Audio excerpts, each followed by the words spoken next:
Mais um domingo de manhã, domingo chuvoso, a gente se reúne para louvar a Deus e agradecer a Deus por mais uma oportunidade que Ele dá a gente de estar aqui, né? Uma manhã muito chuvosa, mas conseguimos chegar aqui, graças a Deus. Foi me dada a oportunidade, irmãos, de trazer uma reflexão nessa manhã. Eu convido a todos a abrirem as suas Bíblias em Mateus, no capítulo 4 de Mateus. A gente vai trazer uma reflexão. Capítulo 4 do Evangelho de Mateus. E o versículo 1. Se você está no grupo da igreja, deve ter observado que eu mandei algumas fotos lá no grupo da igreja, que tem a ver com a nossa reflexão de hoje, para trazer um pouco a mente, para levar a mente da gente ao local, para a gente entender bem o que é que estava se passando ali. Mandei algumas fotos do deserto, onde aconteceu a tentação de Jesus. Mateus capítulo 4, versículo 1 diz assim: A seguir, foi Jesus levado pelo Espírito ao deserto para ser tentado pelo diabo. Apenas esse versículo para a meditação da gente. Eu convido você a curvar a sua cabeça e fazer uma oração. Senhor, nosso Deus e nosso Pai, te agradecemos, Senhor, por essa manhã, pelo Senhor nos conceder mais uma oportunidade de estarmos aqui, juntos, reunidos, para louvarmos e adorarmos o Teu nome. Te agradeço pela Tua palavra, te agradeço por esse momento. Peço ao Senhor que nos ajude na reflexão da Tua palavra, que Teu Espírito fale aos nossos corações, em nome de Jesus. Amém. Hoje, irmãos, nessa reflexão, eu pretendo trazer uma reflexão sobre a ida de Jesus ao deserto. O que é que a gente tem, algumas lições que a gente pode tirar desse momento na vida de Jesus. E, inicialmente, quando eu estudava o texto e preparava a reflexão, pretendia falar sobre todo o capítulo 4 de Mateus, né? Todo do 4 ao 11, sobre a tentação de Jesus e essa parte, e acabou por ficar muito longa a reflexão, então eu dividi essa mensagem em duas partes. Uma é hoje, a outra, quando Deus permitir, aí a gente vai falar sobre o restante. Mas, antes de iniciar nesse texto, eu queria dizer que muitas vezes na vida, a gente recebe uma bênção da parte de Deus, a gente é abençoado com uma coisa que enche a gente de alegria, algo que a gente estava esperando. Pode ser uma bênção material, uma bênção espiritual, algo na área emocional da vida, um relacionamento e talvez uma superação de uma doença. E essa bênção que a gente recebe, esse algo que a gente recebe da parte de Deus, nos enche de alegria, nos alimenta, nos fortalece, porque demonstra para a gente que Deus cuida de nós, demonstra para a gente o cuidado de Deus, a sua proteção, e a gente se sente alegre, amado e protegido por Deus quando Ele nos abençoa. A gente fica com esperanças e fortalecidos para o futuro. No entanto, é preciso a gente observar que muitas vezes essas bênçãos que Deus nos dá são seguidas por momentos de dificuldades imediatas. Às vezes Deus nos abençoa e logo depois a gente já está passando por um problema, uma dificuldade ou por um desafio maior. E quando pensamos que isso acontece, quando acontece esse tipo de dificuldade, logo após a gente ser abençoado com alguma coisa, às vezes a gente tende a pensar que talvez Deus não esteja com a gente, que aquilo que Deus nos deu, talvez a gente não merecia receber, talvez não merecíamos receber aquilo da parte de Deus. E nesses momentos, são momentos que a gente pensa que, a gente pode pensar, são momentos que podem nos levar a pensar que Deus nos abandonou, que Ele não está com a gente, e até a desconfiar daquilo que Deus fez pela gente. Mas é importante lembrar que nesses momentos a gente também tem algo a aprender. Na vida, todo mundo busca por felicidade. Eu e você, todos nós buscamos por felicidades e momentos de bem-estar. Muitas vezes a gente esquece que essas coisas boas podem também ser seguidas por momentos de testes e de provações.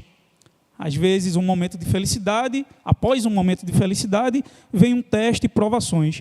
E nesses momentos é importante a gente passar por eles com fé e com esperança. Afinal, a gente crê em Deus. E na Bíblia, a gente tem muitos exemplos de pessoas que foram grandemente abençoadas por Deus, receberam uma bênção muito grande da parte de Deus, mas que logo depois passaram por momentos de dificuldades e desafios. E aqui nesse texto nós vamos refletir exatamente isso acontecido na vida do próprio Jesus. Jesus recebeu uma bênção muito grande da parte de Deus. Ele foi abençoado com um momento extraordinário, o momento mais importante da sua vida. E logo depois ele passou por um momento de dificuldade. Mas antes da gente entrar no nosso texto e nas reflexões que a gente busca trazer aqui, é importante a gente observar qual o objetivo de Mateus quando ele escreve o seu evangelho. O evangelho de Mateus, irmãos, todos os evangelistas, quando eles escrevem sobre Jesus, eles têm um objetivo ao escrever aquilo que ele escreveu.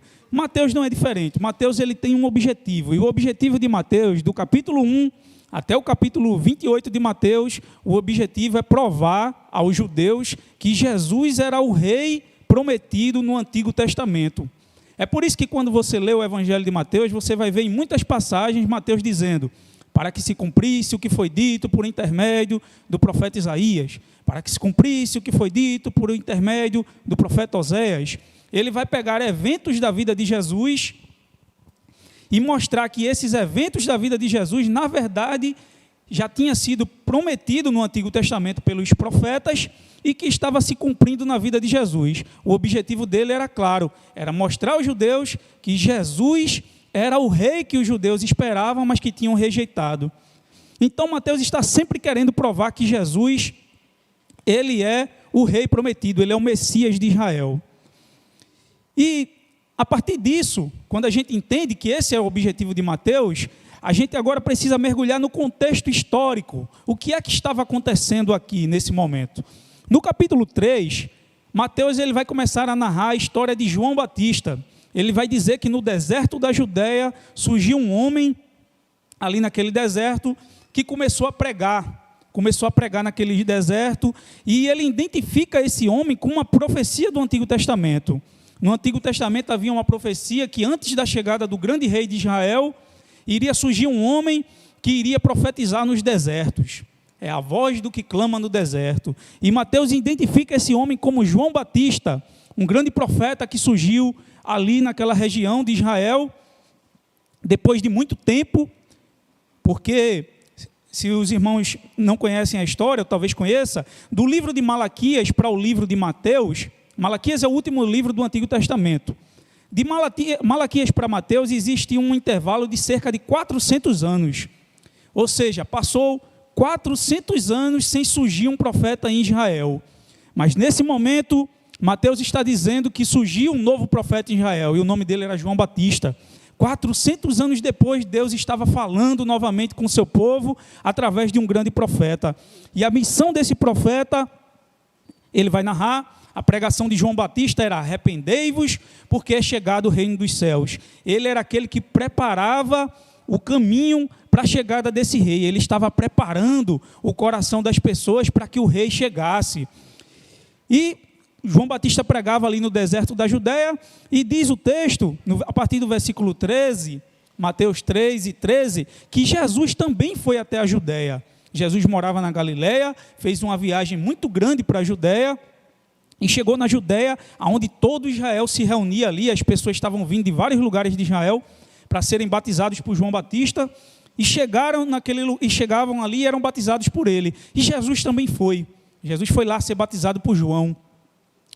E teve aquele evento que João não quis batizar ele, disse: não, eu é que preciso ser batizado pelo Senhor, o Senhor quer se batizar? Aí Jesus disse: não, mas tem que ser cumprido tudo como está escrito no Antigo Testamento, você tem que me batizar. E então João Batista batiza Jesus, reconhece que ele é o Filho de Deus, ele reconhece que ele era como se João estivesse pensando: olha, eu estava anunciando a chegada de um grande rei, e ele chegou nesse momento. E ele reconhece que Jesus é um grande rei, era o rei que ele estava anunciando. o Espírito Santo desce do céu sobre Jesus em forma corpórea, e logo depois a voz de Deus é dita a ele: esse é o meu filho amado, em quem eu me alegro. Deus, ele aprova aquele momento, dizendo que ele se alegra muito com o seu filho Jesus. E a partir disso, irmãos, a partir desse contexto histórico, eu quero refletir com vocês, trazendo 3 lições. 3 lições que eu aprendo com a ida de Jesus ao deserto. 3 lições que a gente pode extrair desse versículo de Mateus 4 e 1.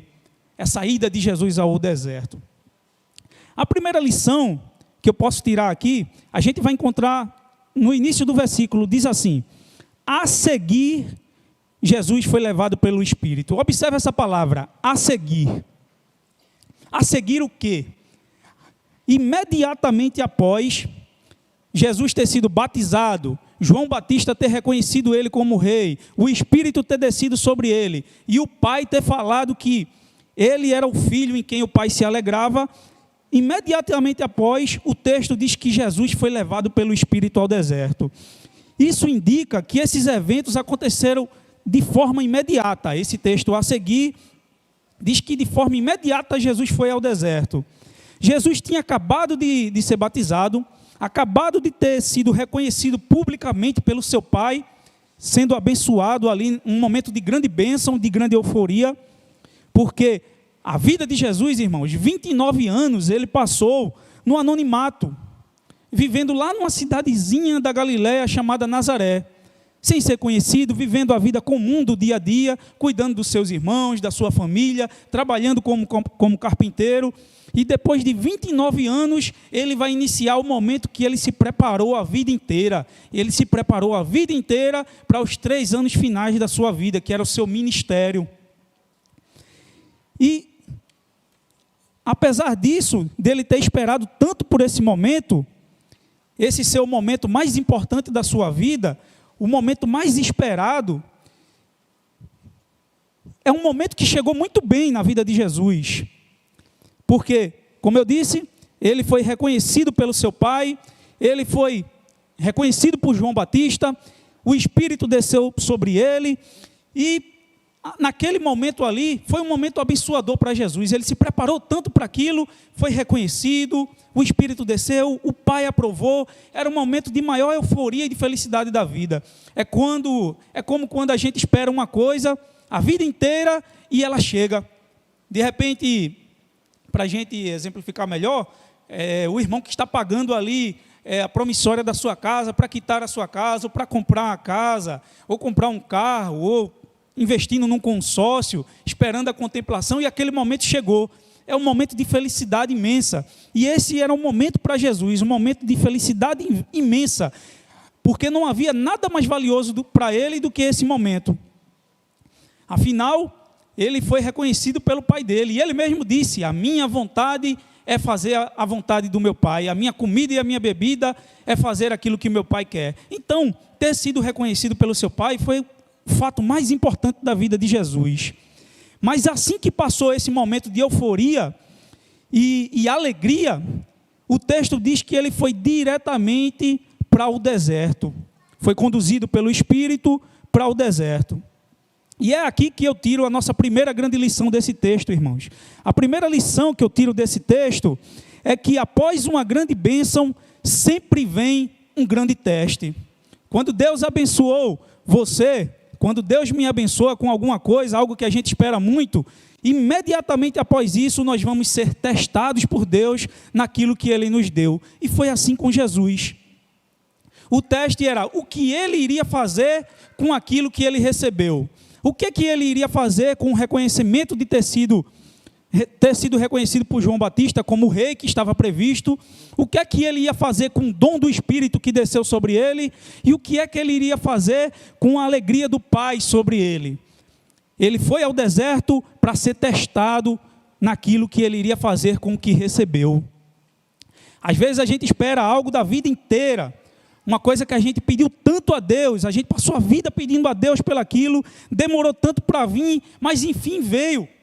Você se alegra, eu me alegro muito com aquilo, a gente fica feliz, grato a Deus por ter recebido aquilo, e Afinal, a gente estava esperando tanto, talvez a conversão de um familiar que se converte, ou algo material mesmo que a gente esteja esperando, um projeto, talvez uma bênção espiritual, algo emocional, e a gente pensa que poxa, eu fui tão abençoado por Deus, por Ele ter me dado isso, Deus me abençoou tanto me dando isso, me fazendo receber essas coisas, mas precisamos entender que as coisas que o Senhor nos dá, as bênçãos que Deus nos dá, elas são acompanhadas de responsabilidades.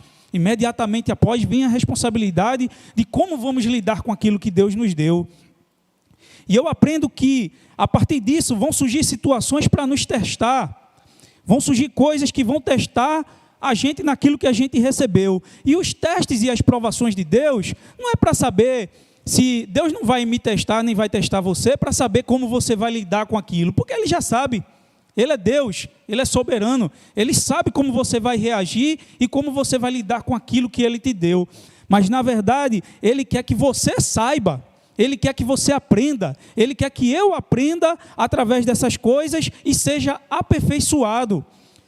Escute uma coisa, no capítulo 1 e o versículo 7 de Pedro, Pedro diz: para que uma vez confirmado o valor da vossa fé, muito mais preciosa do que o ouro perecível, mesmo apurado pelo fogo, resulte em louvor, glória e honra na revelação de Jesus Cristo. Pedro está dizendo que, da mesma forma que o fogo, que o ouro, da mesma forma que o ouro é purificado pelo fogo, quando o ouro ele está sendo refinado, ele é levado ao fogo, uma fornalha ardente, para ser tiradas as impurezas do ouro. Os outros metais e os outros minerais que estão presos ao ouro, eles vão sair no calor. Então vai ficar o ouro puro, ali aperfeiçoado pelo fogo. E Pedro está comparando isso com a nossa fé.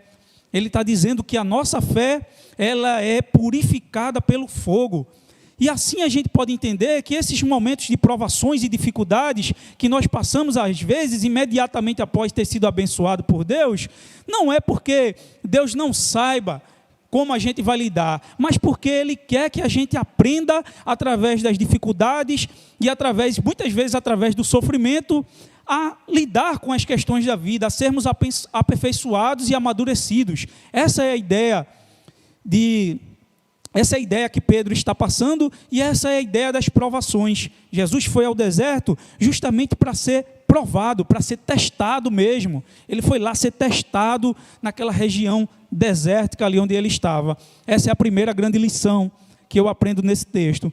E continuando o texto, irmãos, o restante a gente leu a seguir, vírgula, foi Jesus levado pelo Espírito ao deserto.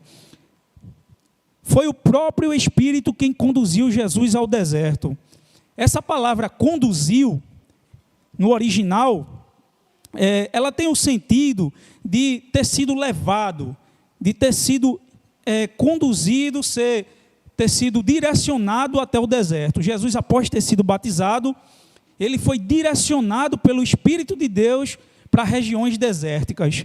Mas observe que Marcos, capítulo 1 e o versículo 12, Marcos usa outra palavra. Se você tem uma Bíblia mais antiga, Marcos vai dizer que Jesus foi impelido pelo Espírito ao deserto.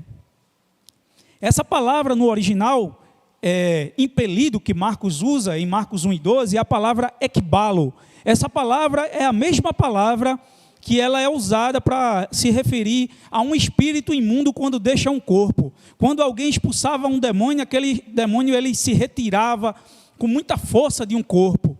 E é exatamente a mesma palavra que Marcos usa para essa situação de Jesus. Era como se Marcos estivesse dizendo, e o Espírito, ele impeliu Jesus com muita força até o deserto. Era como se Jesus estivesse sob uma pressão espiritual muito grande para ir para as regiões desérticas.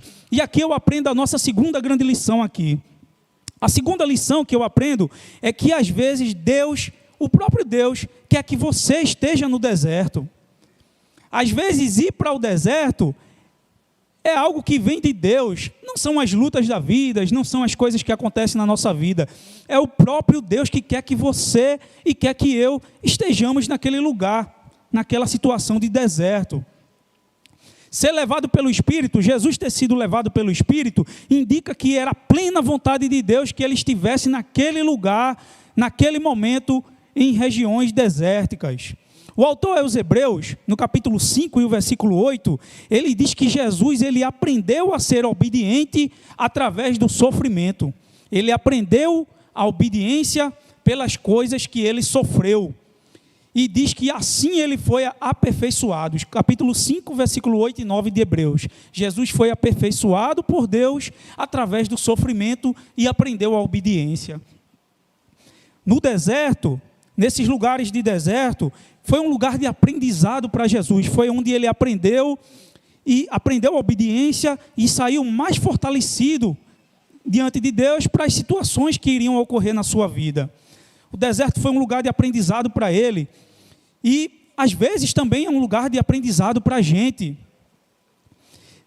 O Espírito é a vontade de Deus, como o texto aqui, foi a vontade de Deus que Jesus estivesse naquele lugar. E, às vezes, é a vontade de Deus que a gente esteja passando por um deserto também. Talvez você, talvez eu, estejamos sendo conduzidos pelo Espírito, ser conduzidos por Deus para um deserto da vida. Talvez você esteja atravessando nesse exato momento um deserto da sua vida, algo que parece um deserto para você. Mas independente de qual deserto seja, é o lugar que você precisa estar e é o lugar que eu preciso estar. Porque é Deus quem quer que a gente passe por esses lugares. Quem coloca a gente nesses tipos de lugares é o próprio Deus, foi Deus. A nossa vida, ela está debaixo da soberania de Deus. As coisas não acontecem por acaso. Não é por acaso que a gente passa por uma dificuldade, não é por acaso que a gente passa por um momento difícil. Por acaso não existe na nossa vida, porque a nossa vida ela é conduzida por um Deus soberano que guia os nossos passos e que planeja a nossa vida. Onde eu tenho que passar, os lugares que eu tenho que passar, são exatamente os lugares que eu vou passar, não tem como eu não passar. Isso que você está passando, que talvez você está passando, é o lugar que você deve passar, porque Deus quer que você passe por ele. Esses são os lugares que Deus determinou para a gente passar. Porque nesses desertos Ele tem muito para nos ensinar. Nos desertos da vida é onde nós aprendemos muitas coisas. Ele nos ensina sobre nós mesmos. Já pensou? Já parou para pensar que nesses momentos de dificuldades que você passou ou que eu passei, em algum momento da vida, Ele nos ensinou muitas coisas sobre nós mesmos. A gente vê que a gente às vezes se acha tão fraco que não tem condição de passar por aquilo, e depois que você está passando, você vê, nossa, você se surpreende com você mesmo. Você se achava fraco, mas na verdade você não está sendo. E às vezes é o contrário. Às vezes você se achava muito forte e está diante de uma situação que lhe quebra no meio, quebra suas pernas, quebra o seu coração, e você vê que você não era forte coisa nenhuma. E é Deus lhe ensinando. Às vezes você precisa passar por esses momentos, porque Deus vai te ensinar o que é que Ele precisa que você aprenda. Então, os desertos da vida são momentos de aprendizado. Ele tem sempre algo para nos ensinar, e é por isso que Ele nos quer lá. Nos ensina sobre dependência. Nos desertos nós aprendemos quem são os verdadeiros amigos. Ele nos ensina sobre perdão. Ele nos ensina a superar as dificuldades da vida. Ele nos ensina muitas coisas. Nos desertos nós aprendemos a chegarmos mais perto de Deus. Lembra da história de Jó? A vida de Jó, do início do seu livro, né? É uma narração de uma vida de deserto. Um homem que era o homem mais rico do Oriente, tinha uma família muito boa, tinha recebido grandes bênçãos da parte de Deus, mas imediatamente após isso, chegou um momento em que Deus precisou lidar com ele, em que Deus tinha algumas coisas para ensinar a ele. Apesar da tentação de Jó ter sido motivada pelo diabo, o diabo quis testar Jó, mas por trás de tudo tinha a intenção divina, do próprio Deus ensinar lições a Jó. Jó perdeu seus filhos, perdeu a sua riqueza, perdeu a sua saúde, passou por um momento de extrema dificuldade, um deserto muito grande na sua vida. E no final do seu livro, quando as coisas estavam mudando, no capítulo 42, o versículo 5, Jó diz: eu te conhecia somente de ouvir, mas agora os meus olhos te veem face a face. Ele conhecia a Deus somente de ouvir falar. Ele tinha o conhecimento de Deus, ele conhecia quem era Deus, ele sabia quem era, ele seguia a vida direitinho, ele andava com Deus, mas era só de ouvir falar. Nesse momento de experiências profundas, de um deserto e de sofrimento da vida, Deus estava ensinando a ele a chegar mais perto, a se aproximar, a estar ali, conhecer Deus face a face. Foi o que Deus estava mostrando a Jó. E Jó precisou aprender através dos desertos da vida. E então ele pôde dizer: eu te conheço face a face agora. Nesses momentos são os momentos que Deus nos aproxima mais dele. Não sei se você já passou por isso. E às vezes a vida está tão boa e a gente vai levando a vida ali daquele jeito, no bom e Maria, a gente ora algum dia, outro não, a gente lê a Bíblia um pouco, às vezes não, as coisas estão dando certo, mas quando as coisas começam a ficar difíceis, a gente se joga ali em oração, a gente começa a orar, a gente se aproxima mais de Deus, a gente está bem próximo de Deus. Então são essas lições que Deus tem para nos ensinar, e às vezes é por isso que Ele nos leva aos desertos da vida, para nos ensinar a nos achegarmos mais perto dEle. Mas continuando, irmãos, para a gente não tomar muito tempo, no continuado versículo, a seguir, Jesus foi levado pelo Espírito ao deserto para ser tentado pelo diabo. A primeira lição que a gente aprende no texto é que após uma grande bênção, no caso de Jesus foi o seu batismo e o seu reconhecimento público, a descida do Espírito e a bênção do Pai sobre ele. Após uma grande bênção, vem um grande teste. Todas as bênçãos que Deus nos dá, vão ser requeridos testes da gente de como a gente vai lidar com aquilo. A segunda grande lição que a gente aprendeu nesse texto é que às vezes é Deus quem quer que a gente passe por um deserto, porque foi o Espírito quem conduziu Jesus ao deserto. Não foi o diabo, não foi as circunstâncias da vida, foi o Espírito que levou ele até o deserto. E às vezes é o Espírito quem quer, e às vezes é Deus quem quer que a gente passe pelo deserto. Essa é a segunda lição. Mas a terceira grande lição desse texto é que Jesus foi ao deserto. A terceira lição que eu aprendo nesse texto, irmãos, é que às vezes nós precisamos ficar a sós com Deus.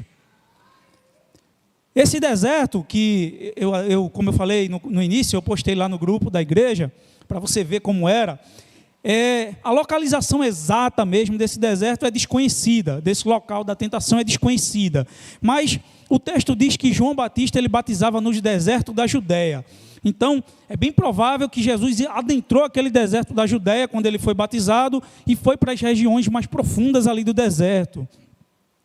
Especula-se que aconteceu essa tentação nas proximidades do Monte Quarantânia. O pastor que já viajou para Israel, talvez tenha ido lá. Foi, pastor? Foi nesse lugar não, né? Então, nas proximidades, é até uma região turística. Hoje em dia as pessoas visitam lá porque foi construída uma igreja na Idade Média, construíram uma igreja lá, um mosteiro. E esse é provavelmente o lugar onde aconteceu essa tentação. 11 quilômetros a noroeste de Jericó, adentro ali da Cisjordânia, na Palestina. Esse deserto é mais adentro do que o deserto da Judéia. Se você for olhar as fotos que eu coloquei lá, era aquele lugar rochoso, regiões rochosas, de rochas amareladas, com a vegetação pobre, quase sem vegetação, uma região montanhosa, e foi lá para onde Jesus foi.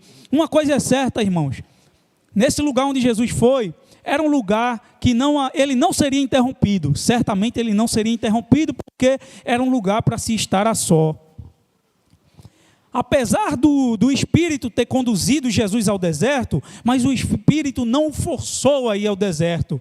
Ele, juntamente com o Espírito, desejou ir para essas regiões desérticas, e ele tinha um objetivo a ir para lá.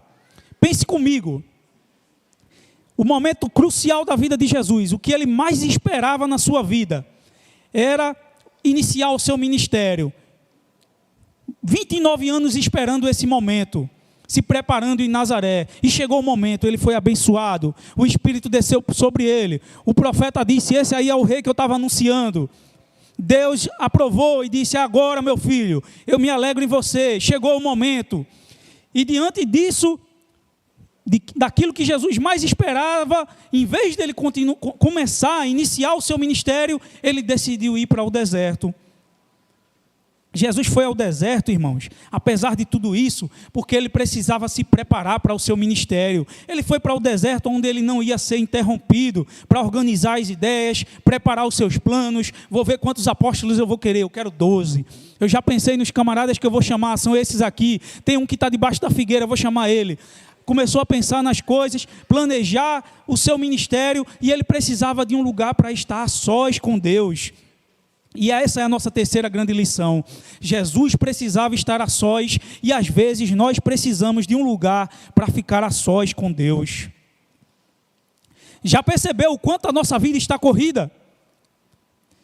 A gente já se acorda numa correria danada, o ritmo é acelerado. No dia a dia a gente faz 2, 3 coisas de uma vez. A vida está muito acelerada, para ganhar tempo a gente faz 2, 3 coisas de uma vez. Está tão corrido a vida, Anilton, que a gente vai assistir um vídeo no YouTube e a gente bota logo na velocidade 2. O irmão manda um vídeo, um áudio no WhatsApp, a gente não consegue mais escutar aquele áudio, a gente adianta. A Jaqueline rindo, ela faz isso quando eu mando o áudio para ela. Adianta lá, porque a vida está corrida mesmo, irmãos. É uma correria danada a nossa vida. E essas correrias são compromissos, tarefas, responsabilidades. Às vezes as 24 horas do dia não é suficiente para a gente terminar as tarefas que a gente tem planejado. Essa correria, ela tem adoecido as pessoas. Tem surgido ansiedades, síndromes, depressão, tudo fruto dessa maneira corrida da gente viver. Esse estilo de vida moderno tem afetado as nossas relações com as pessoas próximas da gente e principalmente a nossa relação com Deus. Às vezes a nossa correria do dia, o dia é tão corrido que a gente não consegue separar um momento para oração. O dia é tão corrido, a gente não consegue separar aquele momento para reflexão bíblica, para abrir o texto e ler um capítulo da Bíblia sequer. Às vezes está tão corrido que a gente não separa um momento devocional para oração. E isso tem afetado o nosso compromisso e o nosso relacionamento com Deus, irmãos. Como podemos avançar? Como é que a gente vai avançar na vida cristã se a gente não para um momento para a oração e a leitura e um momento devocional com Deus? Como é que a gente pode avançar? A vida cristã, ela é uma caminhada diária. É algo que é construído diariamente, onde a gente busca se aproximar de Deus e se parecer mais com Jesus através do dia a dia. Mas qual é o relacionamento que ele pode subsistir se não for oferecido tempo de qualidade? Como é que a gente vai manter um relacionamento sem ter um tempo de qualidade? Se você tem um amigo, talvez você tenha um amigo que aconteceu isso, já aconteceu comigo. Aquele amigo que é muito próximo de você. Você tem uma amizade muito grande com ele, você se entende, vocês partilham da mesma coisa. Tem afinidade em tudo, ele é como se fosse um irmão para você, um melhor amigo talvez, você vive com ele diariamente, mas de repente aquele amigo se mudou, ou foi para algum lugar, e aquele contato é diminuído, talvez as mensagens do WhatsApp diminuem também, e a vida mesmo vai afastando você, depois de um tempo aquele que era seu grande amigo, ele se torna seu ex-amigo.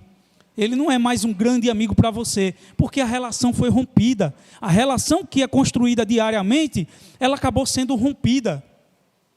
Tem um amigo meu que ele me chama de ex-amigo. Às vezes ele manda uma mensagem para mim, bom dia meu ex-amigo. Ele trabalhava comigo, a gente trabalhava junto, todo dia a gente conversava muito. Quando a gente largava, acabou de largar, já estava mandando mensagem um para o outro, mandando vídeo, comentando sobre séries, sobre filme. E aí aconteceu de eu ser transferido e ele também foi transferido. E aí o nosso contato diminuiu, a gente ainda continuava se falando, e mais pouco, continuava se falando, mandava uma mensagem um para o outro. E depois de um tempo ele começou a mandar mensagem para mim, a gente passa muito tempo sem se ver e sem conversar, aí quando ele manda mensagem ele fala, bom dia meu ex-amigo. Aí eu disse, é verdade, veja como é, a distância e o contato diário acaba separando as pessoas. E assim é a nossa vida com Deus. Se a gente não mantiver a nossa postura devocional, o nosso relacionamento diário com Deus, se a gente não cultivar isso, a gente também se afasta dele. E é por isso que nós precisamos de momentos a sós com Deus. Já ouviu alguém dizer, é bom vir na igreja para recarregar as energias e as baterias? Já ouviu alguém dizer isso? É bom que a gente vem para a igreja porque a gente recarrega as nossas energias. Isso está certo ou errado, irmãos? Está errado. A igreja não é um lugar para a gente recarregar as baterias e recarregar as energias. A gente não vem na igreja para recarregar as nossas forças espirituais. Na verdade, a nossa espiritualidade, ela é construída diariamente na nossa vida, no nosso dia a dia. Diariamente nós construímos a nossa espiritualidade, o nosso relacionamento com Deus, e quando nós viemos à igreja, nós viemos aqui para juntos adorarmos e glorificarmos a Deus e darmos a gratidão por aquilo que Ele nos deu. Mas a nossa espiritualidade, nós recarregamos a nossa bateria diariamente na nossa vida devocional. Naquilo que nós fazemos devocionalmente como relacionamento com Deus. Precisamos cultivar esse tipo de relacionamento, assim como Jesus. E muitas vezes na vida de Jesus, ele saía e se retirava para um local deserto para orar. Ele se retirava para um lugar deserto para refletir, para pensar em Deus, para estar ali sozinho. E precisamos aprender a passar momentos a sós com Deus. Você já ouviu falar de uma disciplina espiritual chamada quietude? A quietude ela era muito praticada pelos cristãos do passado, da igreja primitiva, nos tempos bíblicos, na igreja primitiva e alguns tempos atrás, mas ela está sendo abandonada hoje, talvez devido à correria da vida. A quietude é como se fosse um retiro espiritual. É aquele momento que você vai para um lugar deserto, sem levar nada, sem ter ninguém, vai para um local deserto, você não vai levar o celular, sem o WhatsApp, sem mexer em nada, sem fazer nada, você vai ficar naquele lugar, só você e Deus, refletir em Deus, talvez uma praia deserta, talvez uma região de fazenda, um sítio, mas um lugar onde você vai refletir em Deus sem fazer nada. Essa era a disciplina da quietude, era isso que Jesus estava praticando. Ele estava praticando um retiro espiritual, foi para um lugar longe de tudo para refletir somente em Deus. E isso era muito praticado antes, e a gente está deixando isso passar na vida. A vida tão corrida, quando a gente voltar a fazer esse tipo de disciplinas, se a gente voltar a fazer isso, a gente vai perceber que vai melhorar as nossas emoções, os nossos problemas emocionais, como ansiedade, depressão e coisas desse tipo. A quietude, ela vai nos ajudar nisso e vai nos ajudar na nossa espiritualidade também a construirmos uma espiritualidade mais saudável, em momentos a sós com Deus. Talvez seja necessário a gente encaixar isso na nossa rotina diária. Então, irmãos, eu quero concluir dizendo que a gente precisa ficar ciente das nossas responsabilidades quando recebemos algo da parte de Deus. Cientes da nossa responsabilidade de que após uma grande bênção, a gente vai ser testado pelaquilo que a gente recebeu. A Nilton vai ser testado pelaquilo que ele recebeu, pelaquela bênção que ele pediu tanto a Deus e Deus deu a ele. Jaqueline vai ser testada pelaquela bênção. Eu vou ser testado. Você vai ser testado a partir daquilo que recebeu. Nos momentos difíceis que nós estivermos, é Deus quem nos quer que estejamos ali. Ele tem coisas para nos ensinar. E enfim, irmãos, precisamos estar atentos à voz de Deus e àquilo que Ele quer nos ensinar. Que a vida de Jesus seja o maior exemplo de fé e aprendizado para a gente. Amém?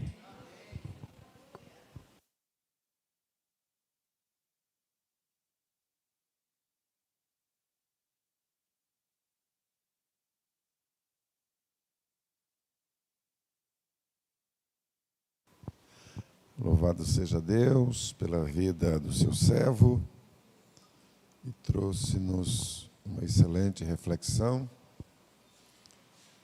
E fica aquela lição que depois de toda a tentação, os anjos serviam a Jesus.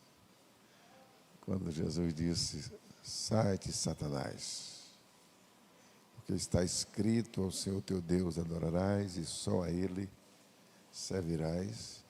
O diabo se retirou e os anjos serviam a Jesus.